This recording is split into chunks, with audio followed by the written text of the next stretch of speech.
Salam pemirsa, dukung channel kami dengan cara like, subscribe, share video ini. Dan jangan lupa untuk menyalakan lonceng notifikasi agar tidak ketinggalan berita terbaru dari kami. Indonesia bersatu. Kami nyatakan dibuka dan terbuka untuk umum.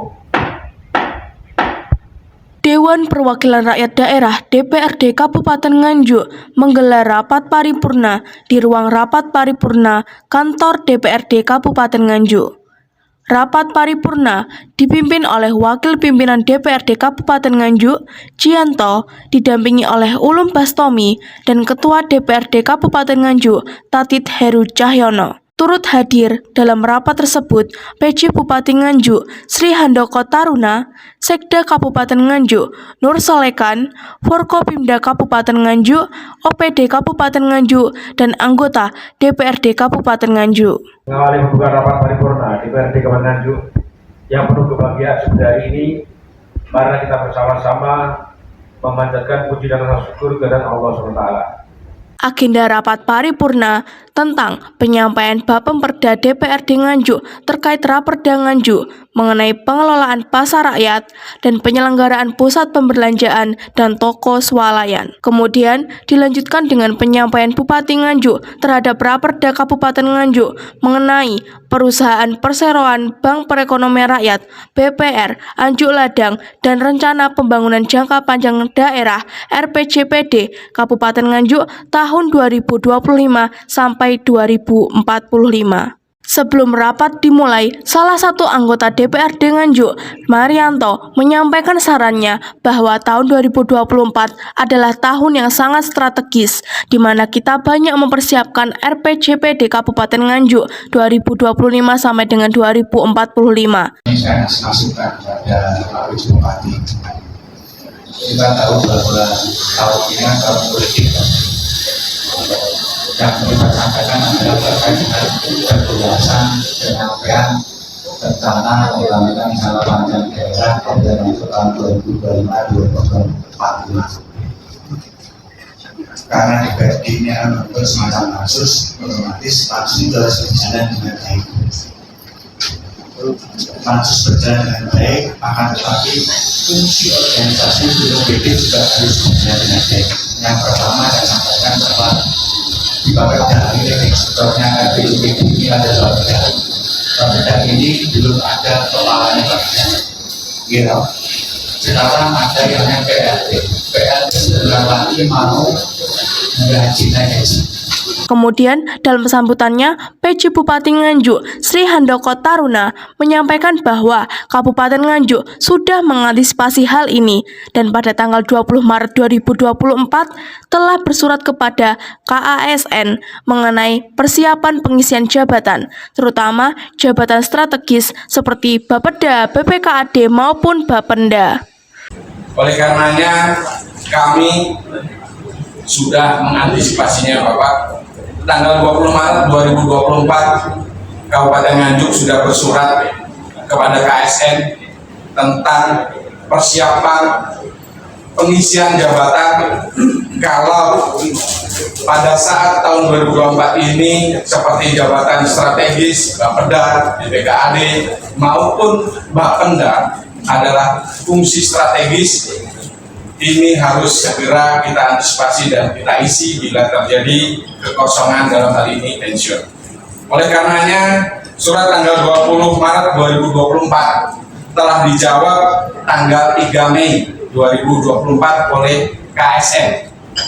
Telah menyetujui intinya, dan surat ini juga telah ditembuskan ke Kementerian Dalam Negeri, dalam hal ini Dirjen Otonomi Daerah. Kemudian dilanjutkan dengan penyampaian Bapemperda DPRD Nganjuk terhadap rancangan Perda Kabupaten Nganjuk tentang pengelolaan pasar rakyat dan penyelenggaraan pusat pembelanjaan dan toko swalayan oleh perwakilan dari anggota DPRD. Dewan Perwakilan Rakyat Daerah dan Pemerintah Daerah sebagai unsur pemerintahan daerah diberikan kewenangan secara utuh untuk keleluasaan untuk membentuk peraturan daerah berdasarkan kewenangan sebagaimana lembaga pembentukan peraturan daerah Bapemperda DPRD Kabupaten Nganjuk dalam rangka melaksanakan perintah peraturan perundang-undangan dan merespon aspirasi masyarakat mengusulkan 2 raperda inisiatif. 1. Pengelolaan pasar rakyat. 2. Penyelenggaraan pusat perbelanjaan dan toko swalayan. Selanjutnya, dalam rapat paripurna tersebut, PJ Bupati Nganjuk Sri Handoko Taruna menjelaskan bahwa raperda tentang perusahaan perseroan BPR Anjuk Ladang ini perlu dilakukan revisi karena menyesuaikan dengan peraturan perundang-undangan yang berlaku. Dengan berlakunya Undang-Undang Nomor 4 Tahun 2023 tentang pengembangan dan penguatan sektor keuangan dalam ketentuan pasal 314 huruf C, perlu dilakukan penyesuaian terhadap nomenklatur Bank Perkreditan Rakyat menjadi Bank Perekonomian Rakyat Indonesia. Undang-undang ini memperkuat fungsi DPR dengan memperluas bidang usahanya dan meningkatkan peranan DPR dalam mendukung bisnis UMKM. Selain itu, perubahan nomenklatur tersebut juga dalam rangka revitalisasi peranan DPR sebagai penggerak perekonomian masyarakat dan perbaikan tata kelola DPR, sehingga terhadap peraturan daerah Kabupaten Nganjuk nomor 7 tahun 2010 tentang pendirian perseroan terbatas Bank Perkreditan Rakyat Nganjuk Ladang perlu dilakukan penyesuaian. 2. Raperda tentang rencana pembangunan jangka panjang daerah Kabupaten Nganjuk tahun 2025-2045. Perencanaan pembangunan jangka panjang daerah diperlukan sebagai arah dan prioritas pembangunan secara menyeluruh yang akan dilakukan secara bertahap dan berkesinambungan untuk mewujudkan masyarakat Kabupaten Nganjuk yang adil dan makmur sebagaimana diamanatkan oleh Undang-Undang Dasar Negara Republik Indonesia tahun 1945. Selanjutnya, penyerahan raperda yang dilakukan oleh Ketua DPRD Nganjuk kepada PJ Bupati Nganjuk. Bahan Ketua, mohon izin Pak Sek.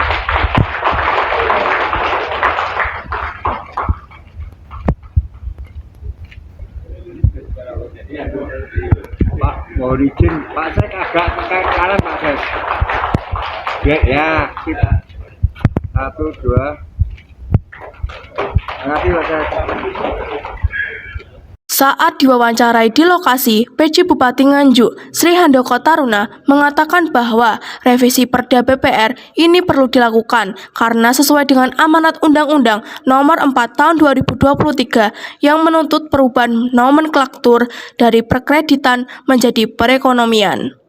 Hari ini kita menyampaikan 2 rancangan peraturan daerah tentang DPR Anjuk Ladang maupun RPJPD Kabupaten Nganjuk 2025-2045. Kenapa DPR ini harus ada perda yang direvisi sebagai amanat Undang-Undang 4 2023 bahwa nomenklatur perkreditan harus dirubah menjadi perekonomian. Ini salah satu momen untuk kita adakan sebuah revisi selain daripada isu-isu lainnya. Tapi intinya dari amanat undang-undang itu sendiri. Sedangkan RPJPD 2025-2045 ini adalah memang amanat undang-undang yang memang harus kita kerjakan sebagai titik tolok ukur pembangunan Kabupaten Nganjuk ke depan. Oleh karenanya, betul yang disampaikan harus kita fokus membahasnya, harus kita melihat langkah-langkah strategis 20 tahun ke depan untuk kemajuan Kabupaten Nganjuk. Sementara itu, saat ditemui di lokasi, Ketua DPRD Kabupaten Nganjuk, Tatit Heru Cahyono, mengatakan bahwa agenda hari ini adalah penyerahan raperda, baik dari inisiatif DPRD maupun dari eksekutif, dengan jumlah 2 dari inisiatif DPRD dan 2 dari eksekutif. Terima kasih. Tadi sudah sama-sama kita dengarkan bersama bahwa agenda hari ini penyerahan raperda baik dari inisiatif maupun dari eksekutif. 2 dari inisiatif DPRD dan 2 dari eksekutif. Ini kita paripurnakan. Nanti setelah ini kan sudah masuk pada pembahasan, kita masuk itu tahapan berikutnya, nanti kita buat pansus untuk membahas perda yang sudah disampaikan baik itu dari inisiatif maupun dari eksekutif. setelah ini kami membentuk nanti pansus. Setelah pansus maksimal itu 3 bulan. Masa kerja DPRD terakhir kan Agustus, Mei, Juni, Juli, Agustus. Tentu ini juga menjadi bahan pertimbangan. Saya nanti akan kumpulkan kepada teman-teman fraksi. Kalau memang semuanya bisa menyelesaikan dalam masa jabatan, sisa masa jabatan ini, tentunya nanti akan kita bahas dengan teman-teman pansus masing-masing fraksi untuk mengirimkan anggotanya dan mempunyai komitmen untuk selesai membahas dalam masa jabatan yang tinggal beberapa tersisa ini. Alhamdulillahirrahmanirrahim. Rapat paripurna pada hari ini kami nyatakan dengan resmi ditutup. Wassalamualaikum warahmatullahi wabarakatuh. Dari Nganjuk, Salsa melaporkan. Informasi tadi menutup jumpa kita kali ini. Saya Salsa bila izin undur diri dan sampai jumpa.